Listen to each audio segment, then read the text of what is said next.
सुबह देर तक सोने पर भी पूरा दिन लेथार्जिक फील होता है तो welcome to the symptoms of unbalance in life. मतलब ये कि लाइफ के हर एस्पेक्ट में बैलेंस इंपॉर्टेंट है। जैसे कि हमारा लाइफस्टाइल कैसा है, उसमें भी प्रॉपर टाइम का मैनेजमेंट, साथ में पॉजिटिव एटीट्यूड की हमेशा अच्छा ही होगा, और कभी कभार ज़रूरत पर कॉम्प्रोमाइज़, तभी तो एक सेंस ऑफ फुलफिलमेंट और मीनिंग होगी लाइफ की। अब एक्सट्रीम जिम ही करोगे तो मसल ग्रोथ कैसे होगी?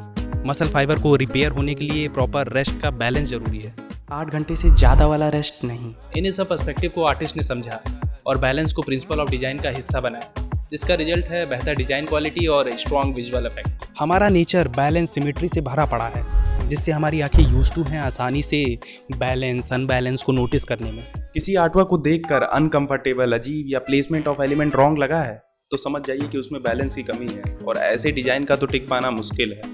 Bye the way, balance is the distribution of visual weight of object, colour, texture and space in a composition.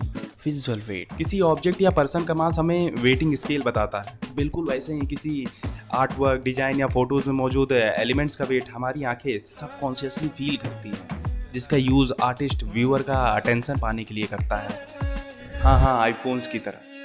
Composition के अंदर विजुअल वेट से खेलना और बैलेंस को अचीव करना with a particular look and feel Virat Kohli बना देगा इस फील्ड का। पर विजुअल वेट से खेलना इतना भी आसान नहीं, काफ़ी फैक्टर रिस्पॉन्सिबल हैं, such as colour, contrast, shape, size, texture and position. जिसमें से कॉन्ट्रास्ट मेरा सबसे फेवरेट, जिस पे वीडियो भी बनाई है, लिंक आई बटन में मिलेगा आपको।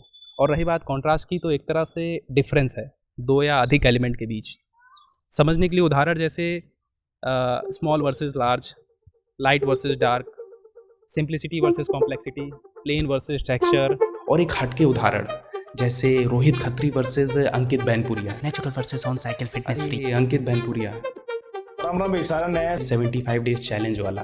पर चैलेंज तो यहाँ पर भी है, एलिमेंट का प्लेसमेंट आर्टवर्क में कहाँ और कैसे रखें। वैसे इस झूले पर तो सभी ने झूला होगा, आइदर बचपन व बचपने में, और कुछ ने तो फिजिक्स में पढ़ा भी होगा। Rotational equilibrium, load, fulcrum, effort. हमारा डिजाइन भी इसी कॉन्सेप्ट से एलिमेंट को बैलेंस करता है, नहीं समझे? जैसे इस कंपोजिशन को हम वर्टिकली डिवाइड करते हैं सेंटर से। अब एलिमेंट सेंटर से जितना पास उतना ज़्यादा विजुअल वेट, और जितना दूर उतना ही कम important with less visual weight. Size जितना बड़ा उतना ज़्यादा विजुअल वेट, और शेप जितना कॉम्प्लेक्स उतना ही फील हैवी है। और भी ज़्यादा भारी करना है तो शेप में टेक्सचर ऐड कर दो, बाकी नेगेटिव स्पेस तो बैलेंस कर ही देगा। और रही बात कलर की, तो इसके लिए क्या लिखूं? क्या लिखूं? हर जगह ही तो कलर्स है। पर बैलेंस के लिए एक ट्रिक है, अगर डिज़ाइन में वजन बढ़ाना है तो ब्राइट कलर का यूज़ करिए। वो क्या है ना, ब्राइट कलर एक तरह से बैकग्राउंड से सेपरेशन बनाता है, जिससे एक sense of depth and dimension create होता है, और फिर particular element tend to be more noticeable and feel heavier. And same for the value, किसी कलर में जितना ज़्यादा ब्लैक उतना ज़्यादा डार्क उतना ज़्यादा हैवियर।